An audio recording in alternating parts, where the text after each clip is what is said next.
de l'humanité. Toi qui délivres la vie de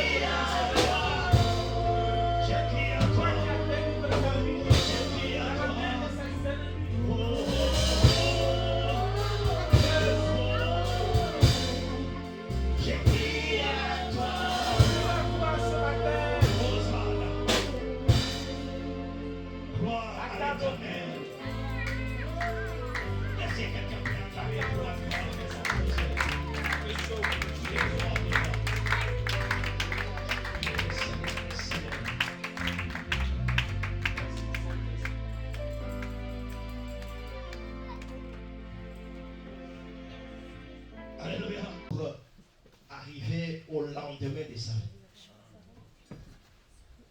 Seul exemple en est qu'un homme est riche dans la Bible. Après avoir cultivé son champ, récolté, il avait fait un bon récolte.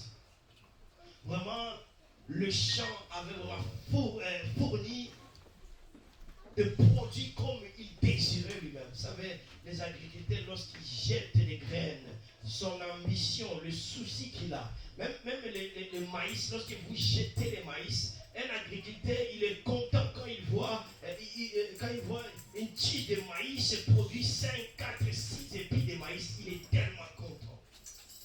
Il était content cet homme.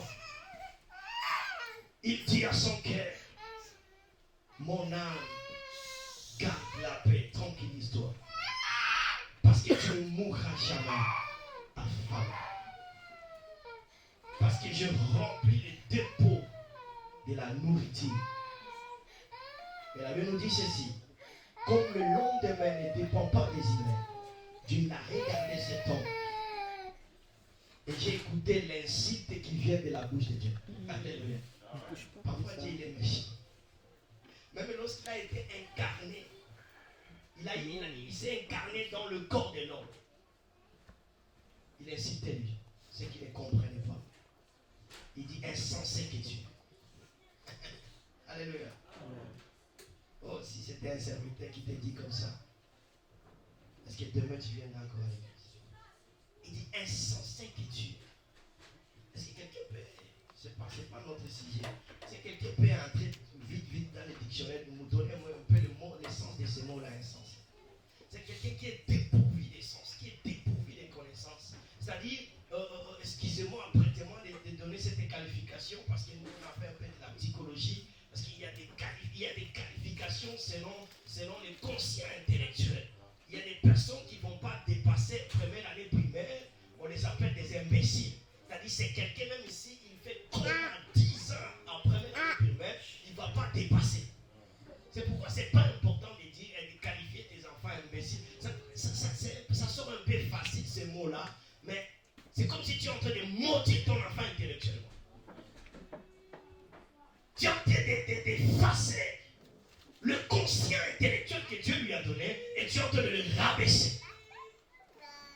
On a bien nous dit, la vie et la mort sont au pouvoir des... Ton enfant, il commence ses premières années primaires, il a bien commencé, après il commence à chuter. Tu te poses maintenant des questions. Non, c'est des professeurs racistes, discriminateurs. Non. Des incites. Tu incites, tu les qualifies. C'est pas un site, mais tu les qualifies à un imbécile. Psychologiquement, il s'est réduit à un imbécile. Lorsque Covid avait commencé, j'ai suivi, je ne sais pas, mais le monsieur, ça pourrait être un Camerounais ou je ne sais pas, je ne connais pas, j'oublie vraiment son nom. Il parlait aux agents et aux responsables des OMS. Il dit, comment est-ce que l'Organisation mondiale de la santé peut réduire tout un peuple à néant en disant qu'avec cette maladie de Covid-19, toute la population africaine va mourir. Or, la maladie, c'est d'abord psychologique.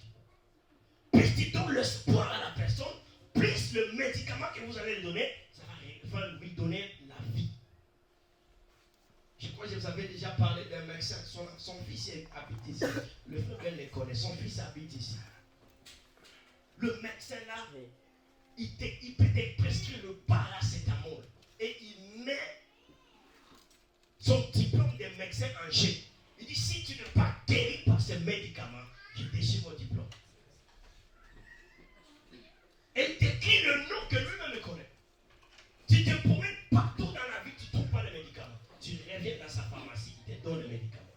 lorsque tu bois juste le paracétamol, tu es guéri. C'est à la fin de sa vie que les gens ont découvert que non, c'était le placebo. Et c'est le mot des médecins. Amen. C'est-à-dire qu'il y a des choses qui ne doivent pas sortir dans notre bouche. Dieu dit à cet homme, il est insensé. Il est dépourvu d'essence. Parce qu'il a oublié qui est-ce qui détient sa vie entre eux. Il pensait que comme il avait tout, comme il avait de la nourriture, il ne va plus mourir. Il va avancer jusqu'à un certain âge. Il oublie qu'avant lui, il y avait des ceux-là qui étaient riches plus que lui. Il y avait même des Salomon, la Bible nous dit jusqu'à aujourd'hui, il n'y aura pas. Il a autant oublié cela. Il pensait que ce qu'il avait pourrait le détenir en lui. C'est Dieu qui peut tout. Ta présence, c'est juste Dieu qui a programmé. Qui a voulu que tu sois là. Amen. Amen. Je bénis Dieu pour votre présence. Je ne serai pas trop long de faire les choses comme lui désire les faire. Je bénis la présence des hommes de Dieu, pasteur Sam, évangéliste. Je bénis Maman Lafont, Maman Lilia, notre frère Trésor qui est toujours avec nous, Sœur Bénédicte, Sœur Joséphine, notre frère Sergio. Voilà le pasteur Serge et le frère Sergio. Alléluia. Même pasteur Serge, j'ai vu sur son WhatsApp, il a écrit Sergio. Ouais. C'est Sergio quoi. Attends, j'ai vu, c'est comme si c'était Sergio quoi. C'est-à-dire, bah, c'est le même mot, hein. C'est juste le portugais, le français, ça change. Alléluia. Je bénis aussi la présence de notre sœur Patricia. À tout le monde, que l'Éternel Dieu vous bénisse. Alléluia. À la fin de culte, j'aurai besoin de Maman Sylvia. Elle est partie, elle est où? J'aurai besoin de Maman Sylvia.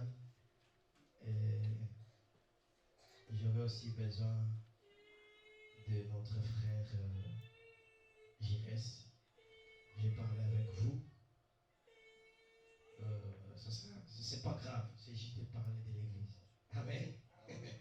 À part l'église, je ne crois pas, on va parler d'autres choses. C'est vrai, on est des frères, on va parler sur d'autres choses, mais aujourd'hui, c'est juste pour l'église. Amen. J'aimerais que notre frère Élie s'élève un peu, s'il vous plaît, par votre autorisation. Ça, c'est notre frère Élie. Ça fait quelque temps que nous le connaissons. C'est quelqu'un qui travaille durement aussi pour la gloire de Dieu. C'est quelqu'un qui sait encourager aussi les autres pour venir dans l'œuvre de Dieu, pour servir Dieu. Bien sûr que nous sommes tous, nous avons la foi en Dieu, mais des fois ça demande quelqu'un aussi pour activer notre foi. Parce qu'il y a des fois on peut traverser des moments un peu compliqués de notre vie, ça nous décourage, nous nous sentons abattus, mais il faut avoir quelqu'un côté de nous pour nous dire, lève-toi, prends courage. C'est pourquoi la Bible nous dit, vaut mieux deux que un. Parce que Dieu savait qu'une personne peut être fatiguée et l'autre peut le relever.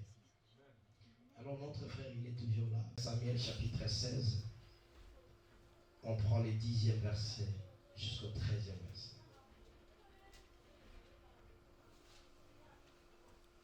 Notre sujet, c'est sacrifier pour son Père. 1 Samuel chapitre 16, 10 à 13e.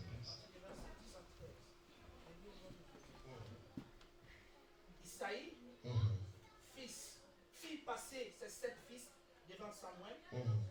Et Samuel dit à Isaïe, l'Éternel n'a choisi aucun d'eux. Il n'a choisi aucun d'eux. Puis Samuel dit à Isaïe, il dit ceci. Ce sont tous là tes fils. Ils sont tous là tes fils. Et il répondit, il reste le plus jeune. Il reste le plus jeune. Mais il fait paître des brebis. Il fait paître des brebis. Alors Samuel dit à Isaïe, envoie le chercher. Envoie-les le chercher. Car nous ne placerons pas avant qu'il ne soit venu. Nous n'allons pas se déplacer avant qu'il arrive.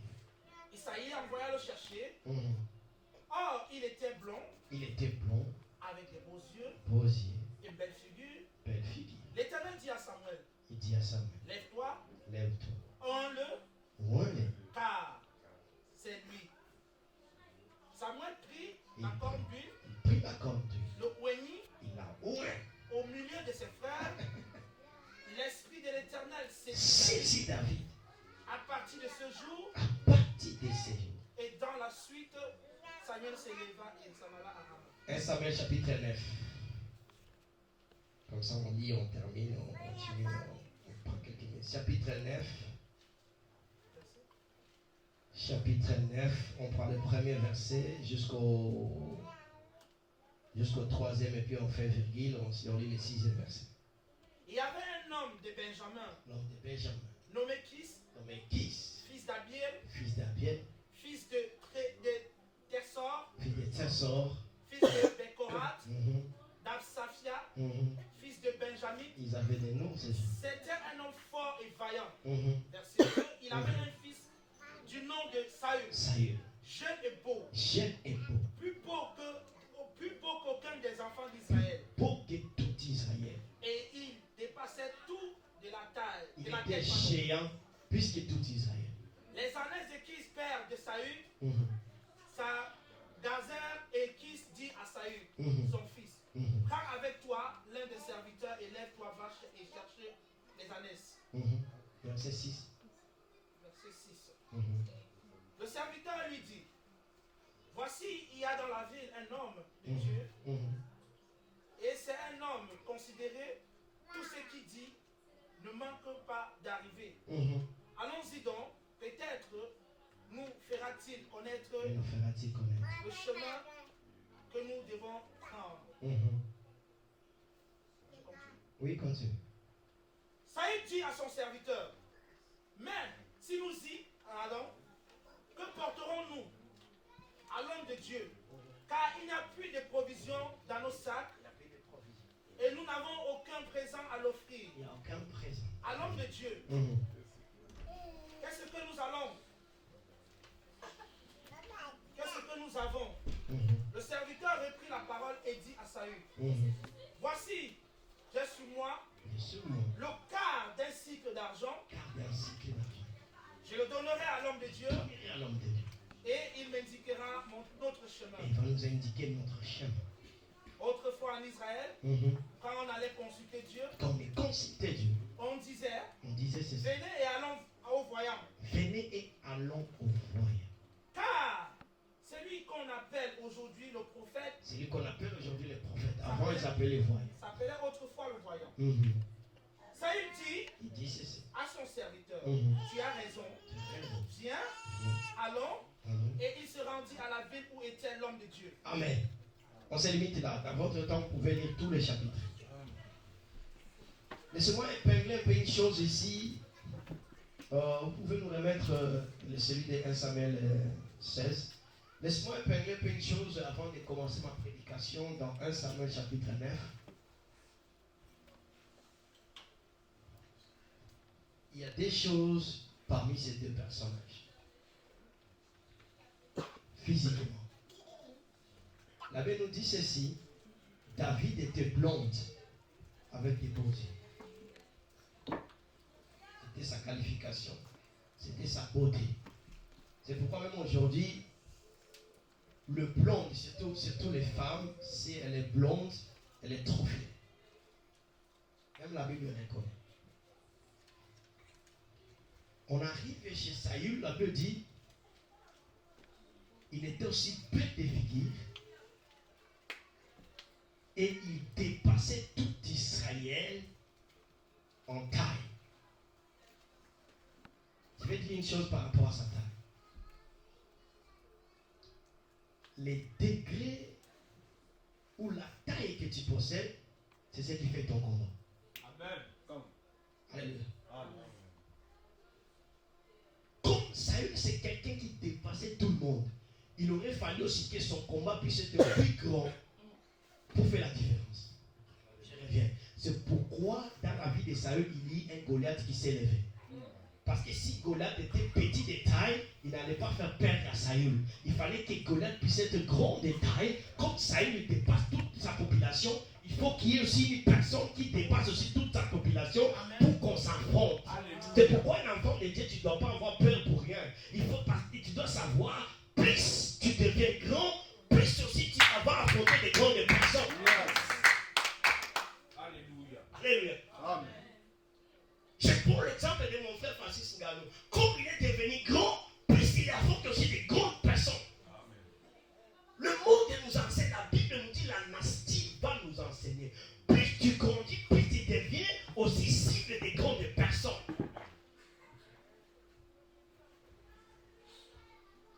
Comme nous sommes dans le monde de grâce, Dieu me fait grâce aujourd'hui, je deviens président, plus j'affronte des grandes personnes.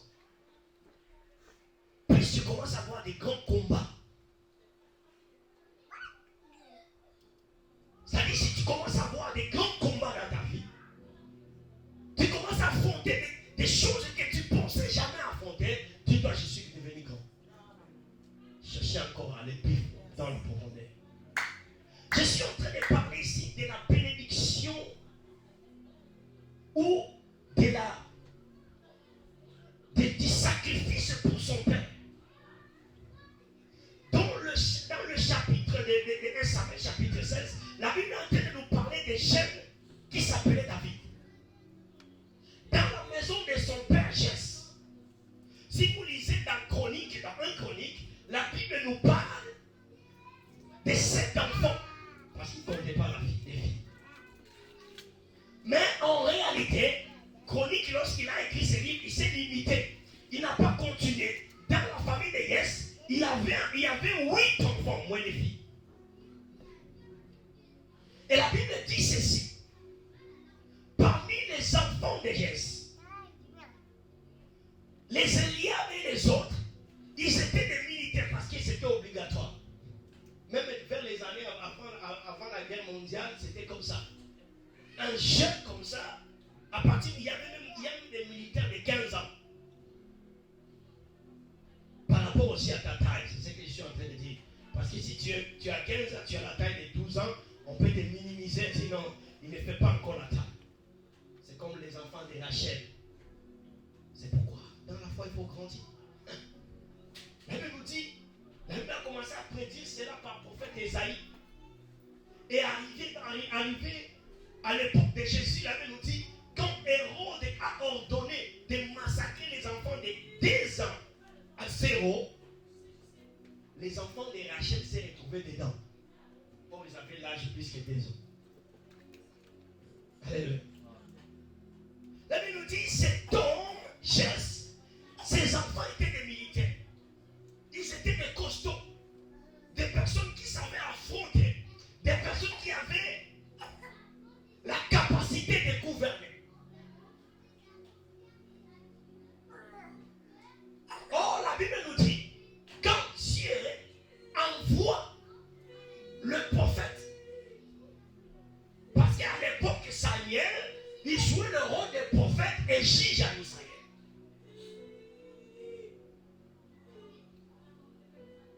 Israël cherchait Dieu. Dans 1 Samuel chapitre 9, il cherchait dans le chapitre 7-8, il cherchait à avoir un Dieu, un roi qui devait les gouverner. Parce que partout ils sont passés, de l'Égypte jusqu'à Canaan, ils ont vu le peuple de ce pays-là, ils avaient un roi, un gouvernant qui les gouvernait. Et aussi, ils ont cherché à avoir un roi. Une personne qui devait aller vers lui, le consulter. Parce qu'ils avaient marre d'avoir seulement un homme qui est là. Lorsqu'ils viennent avec leurs problèmes, ils disent, attends d'abord, moi je dois aller consulter Dieu. Ils montent à la montagne pour aller consulter Dieu. Alléluia. Des fois, les humains aiment ce qui est pressé, ce qui est rapide. Et dans le verset 9, si vous lisez tous les versets 9, vous allez voir, la Bible nous dit ceci. Dieu,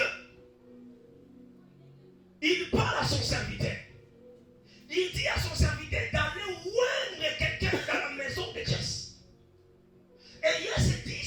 Et Samuel dit ici, il dit il dit ceci. Il ne va rien te faire. Parce que c'est moi, Dieu, j'ai rejeté ce peuple. Alléluia. Dieu, il a rejeté le peuple. Mais c'est lui, Dieu, il a choisi un roi pour ce peuple. C'est-à-dire, dans notre vie, il y a des bénédictions que Dieu nous donne. Ce n'est pas parce qu'il nous a donné pour nous faire plaisir, parce qu'il pour qu'on le laisse en paix. Alléluia. Ne pense pas que toutes les bénédictions que Dieu te donne, c'est des bénédictions qui viennent par sa propre volonté. Il te donne pour que tu le laisses en paix. Parce qu'il t'a rejeté. C'est comme l'enfant prodigue. Son père regarde et dit, celui-ci ne comprend pas. Comme il ne comprend pas, tiens, vas-y. Parce que tous les jours, papa, donne-moi ma part. Le soir, papa, donne-moi ma part. Il regarde et dit, mais son frère, il est tranquille. Et pourtant, c'est lui l'aîné. C'est lui le plus grand. Mais il ne me demande pas, lui, il me demande chaque fois. Tiens, vas-y. La Bible dit que Dieu dit à son serviteur, Israël, moi Dieu, je les ai déjà rejetés, mais j'ai choisi pour eux Saül. C'est pourquoi Dieu a choisi Saül comme roi d'Israël. Mais dans le plan de Dieu, comme Dieu lui-même avait déjà planifié, il ne devait pas avoir un roi dans le pays des Benjamites. Alléluia. Il ne devait pas avoir un roi dans les tribus, dans cette tribu-là. Parce que lui-même avait déjà planifié. La Bible nous dit ceci, il arrive dans la maison de Jesse. Jesse fait passer tous ses enfants. Il fait passer tous ceux-là qui pensaient qu'ils pouvaient être des généraux, ils pouvaient être dirigés parce qu'ils étaient déjà des militaires. Ils ont déjà la connaissance de diriger tout un pays. Parce que diriger le militaire, ce n'est pas facile. Ils avaient déjà des capacités de diriger tout un pays. Il dit ce sont ces gens-là qui sont capables de diriger.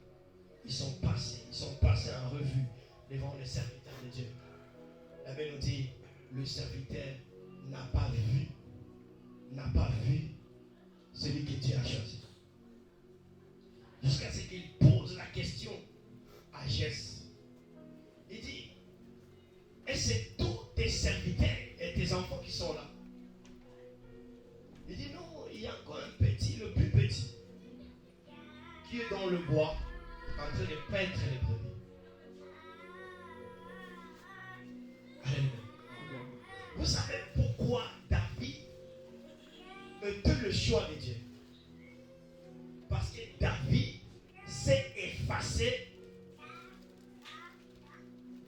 pour l'honneur de son père.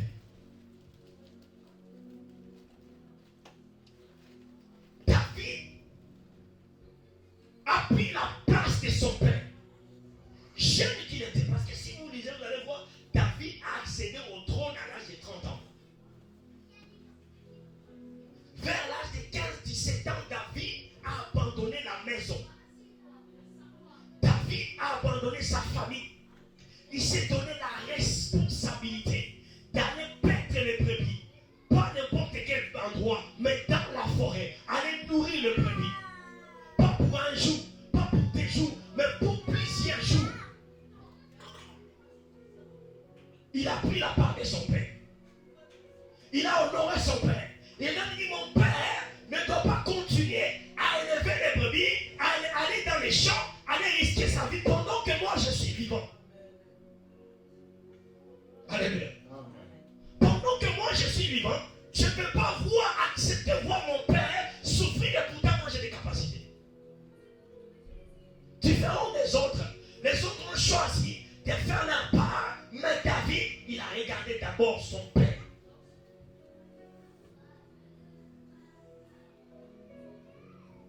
C'est pourquoi même dans Proverbe, la Bible est en train de nous parler d'écouter les instructions de son père et de les prendre en considération. La Bible nous dit ceci. David, il est allé au champ, aller paître les brebis. Et il était là-bas toute seule. Et lorsque Dieu voulait visiter Israël, Dieu a vu David. cause de son œuvre, à cause de ce qu'il a fait pour son père. David, il a tout laissé.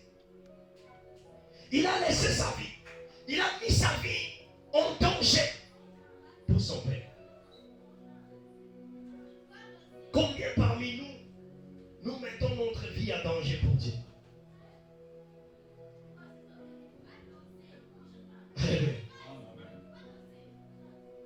C'est qu'on dit à qui est capable de mettre sa vie en danger pour Dieu?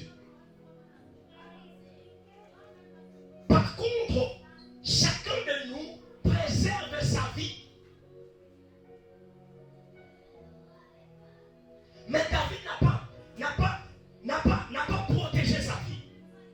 Il est allé affronter tout ce qu'il pouvait affronter dans la forêt pour préserver la vie de son père. David a accepté de s'effacer. Vous savez, toute personne qui accepte de s'effacer, c'est une personne qui s'élève sans le savoir. Il ne s'est pas effacé pour lui. Ce n'est pas complexe d'infériorité, mais il s'est effacé pour son père.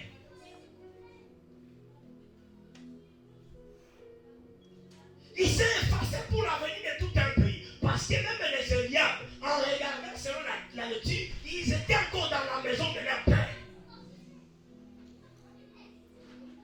Mais chacun d'eux faisait sa vie.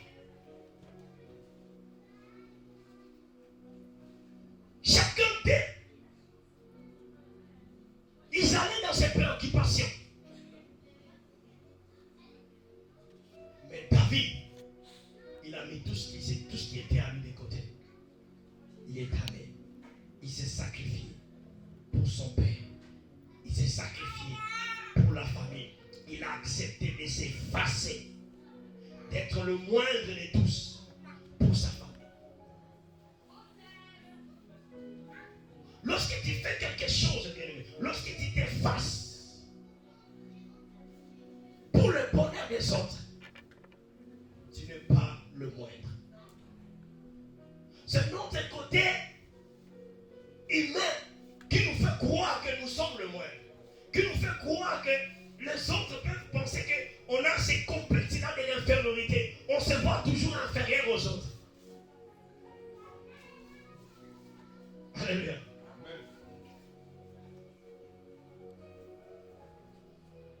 La Bible nous dit, David, il s'est effacé. Et la Bible nous dit ceci. Lorsque les autres sont passés, ils sont passés devant le serviteur. Il n'y avait personne que Dieu avait choisi. Parce que parmi eux, il n'y avait personne qui avait pris la part de son père. La bénédiction d'un père est très importante. Vous allez voir, même Abraham, même Isaac, avant de mourir, la seule des choses qu'il faisait, il appelait ses enfants pour le bénir. Je n'ai pas vu là où Isaac a dit, il a parlé à Jacob, ou à Esaü, dit, regarde, j'ai des brebis et j'ai 10 000 têtes, prends 5 000 pour toi, 5 000 pour ton frère. Il n'y a pas. Je ne sais pas si ça existe. Ou c'est dans l'autre livre. Mais Isaac a manqué ça. La Bible nous dit, Isaac, il creusait des trous. Il a creusé les trous des robots. La Bible nous dit, il devenait de plus en plus riche. Mais avant sa mort, la Bible ne nous a pas dit là où Isaac, il a partagé sa richesse à ses enfants. Frère Sergio, ça existe? Ça n'existait pas. Amen. Mais la seule des choses qu'Isaac a fait, il a lâché la bénédiction. Alléluia. Mais pour qu'il lâche sa bénédiction, il voulait d'abord savoir quel est l'enfant qui va prendre ma part. Yes. Alléluia. Il n'y a pas la bénédiction dans ta vie si ton père n'a pas sa part.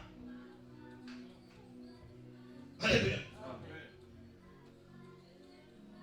Il n'y a pas la bénédiction dans ta vie si Dieu n'a pas sa part. Ici, je parle de deux pères. Je parle de pères biologiques ou des parents et je parle aussi de Dieu. Alléluia. Et j'ajoute encore la troisième personne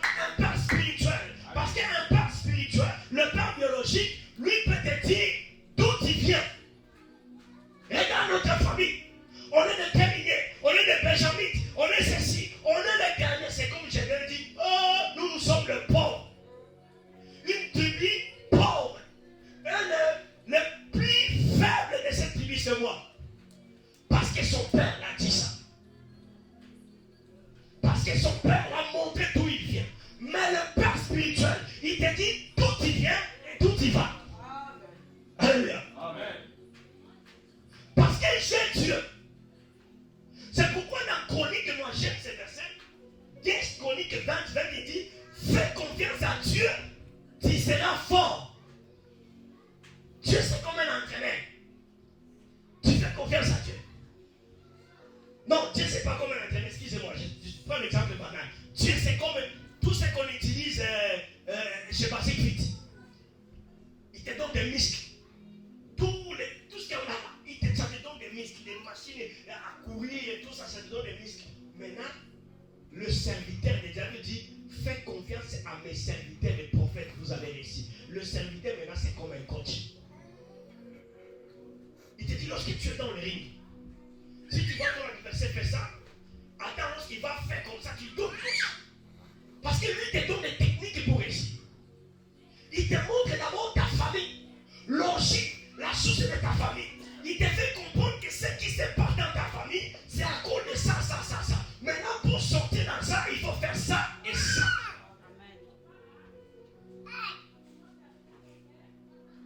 Alléluia. Amen. C'est ça Dieu. C'est ce qui a fait la différence de la bénédiction de David. Isaac cherchait sa part. Il dit, vous devez d'abord me préparer quelque chose que je sente dans mon cœur la joie de déverser la bénédiction que j'ai cachée. Ces enfants, je pensais, ils voyaient comme l'enfant prodigue, ils voyaient que le matériel, mais il y avait une bénédiction que son serviteur avait cachée à lui, qu'il devait donner à ses enfants avant de rendre là. Ou avant de faire tomber ses cheveux blancs sur la terre, comme il disait.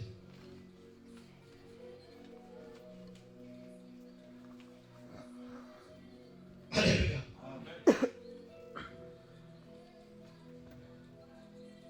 La Bible nous dit ceci.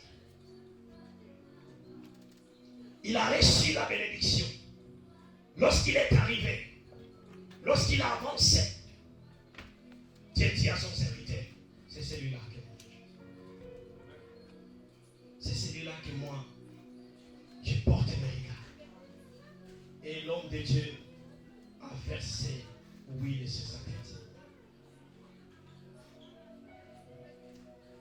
Il a versé huile sur sa tête. Mais il n'était pas encore là. Il avait seulement l'onction royale. Alléluia. Il devait qu'il puisse passer par l'enseignement pour comprendre c'est quoi la royauté. Dieu il regarde. Comme celui-ci, il a pris ma part.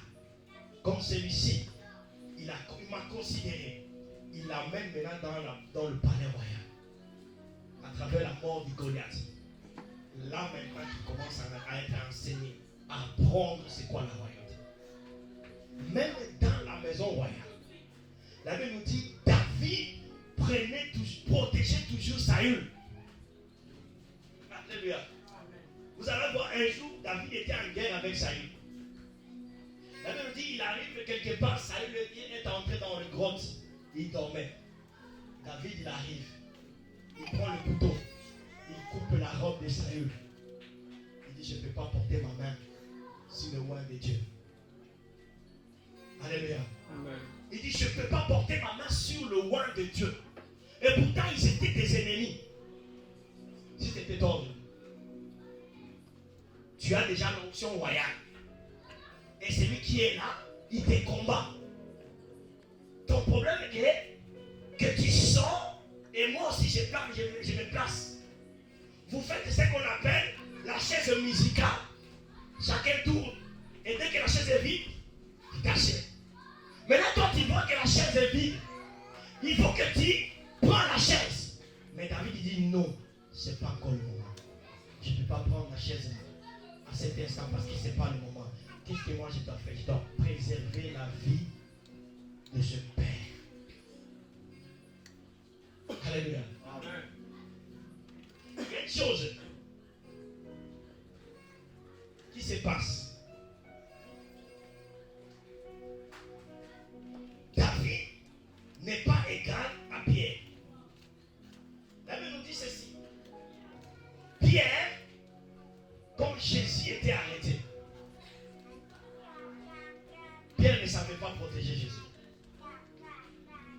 Je vais vous expliquer comment.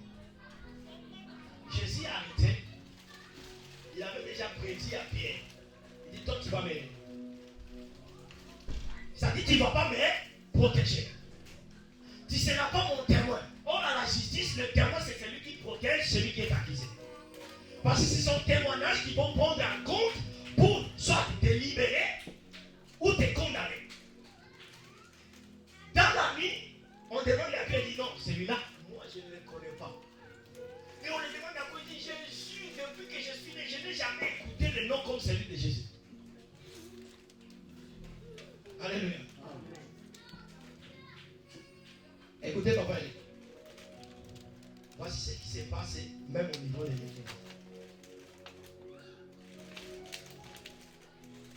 C'est pas ça ce qui passe dans ta vie. Mais si toi, tu as un problème dans ta maison, Maman Lauriane, c'est pas ce que je vais dire. Maman Lauriane t'entrave avec une femme à l'hôtel. La première des choses, tu vas appeler pasteur, pasteur, si ça ne va pas, Maman Lauriane va partir. Pourquoi non, pasteur? Parce que si j'étais derrière, je suis tombé dans la dictée, des choses comme ça. Pasteur, viens là. Il va prier pour vous. Il va vous conseiller. Il va vous réunir.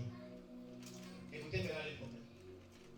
Si la femme est des pasteurs, attrape les pasteurs à l'hôtel avec une femme, la première des choses que vous allez faire, l'église, toute l'église va partir.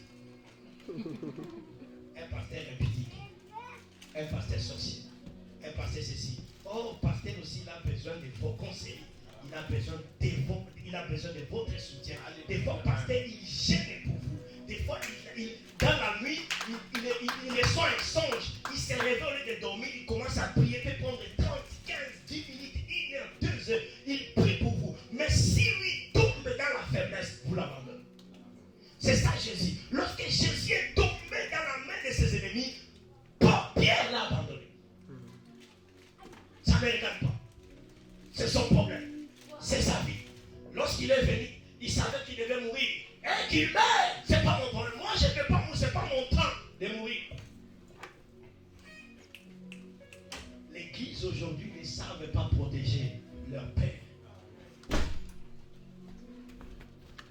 Je ne dis pas que de leur voir aller dans le péché et de ne pas les retirer, et de les protéger. Il y a une église ici. Le pasteur a été arrêté parce qu'il y a eu détournement, soi-disant détournement, que le pasteur a détourné l'argent de l'église. Tout le monde a pu parler ce qu'il devait parler. Je ne peux pas rentrer dans le détail, je ne connais pas la réalité. Mais lorsque le pasteur sort, c'est là où on a arrêté, qu'on a dit que c'est le fidèle de l'église, c'est ce comploté, et ils sont allés dire que non, c'est lui qui a bouffé l'argent. Or, l'argent existe. Et à cause de ça, plusieurs personnes sont parties à l'église. Pasteur escroc. Mais vous oubliez les jours où vous avez escroqué à quelqu'un, vous avez demandé à pasteur de venir vous réconcilier, de trouver le terrain d'attente, l'arrangement. Et vous abandonnez l'église. La bénédiction du Père, ça va protéger le Père. La Bible nous dit ceci. Saül même pour être loin comme roi. Parce que Dieu l'avait déjà choisi.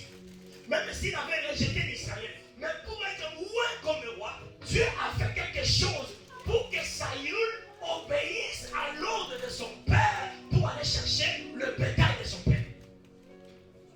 Son père avait des travailleurs. Son père devait envoyer les gens pour aller chercher.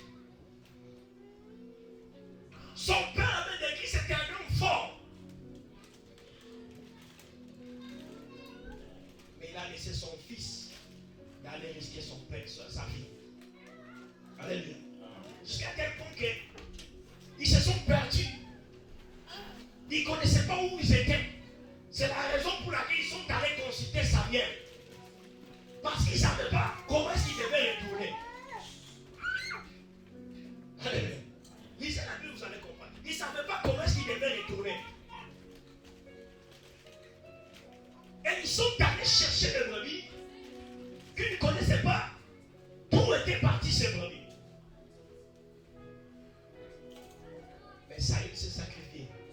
à l'honneur de son père.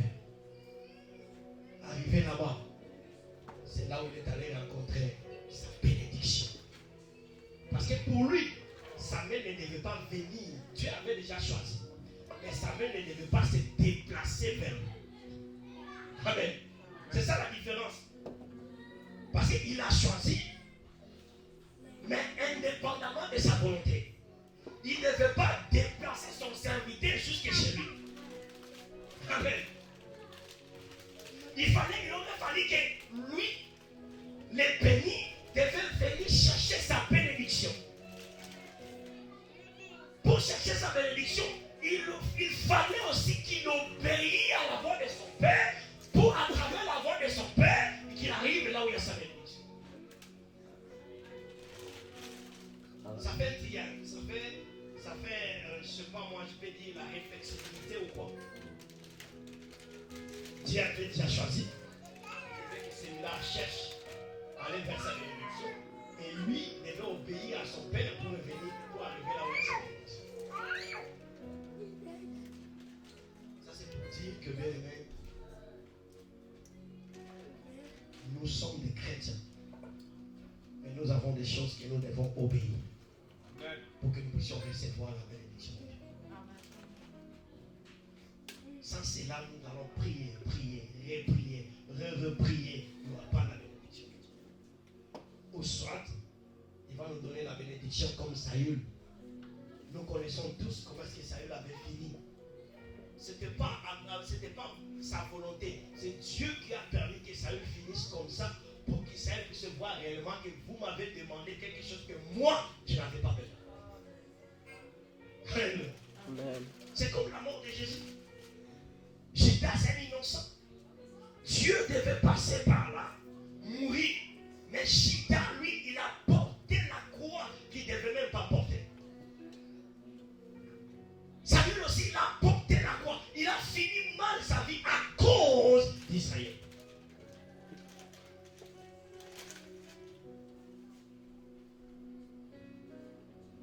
Nous avons la bénédiction du Père. Et pour l'avoir, nous devons protéger le Père. C'est-à-dire protéger l'intérêt de Dieu. Protéger Dieu partout Dieu. Comment est-ce qu'on le protège Dieu? On le protège Dieu par notre façon, notre manière de vivre. On protège Dieu. Tu dois protéger tes parents. Peu importe ce qu'ils sont. Alléluia. Peu importe ce qu'ils sont. Protéger. Et protéger les serviteurs de Dieu. Ce n'est pas vous les caresser à son du poil, mais vous devez les protéger. Parce qu'à travers les serviteurs de Dieu, Dieu passe.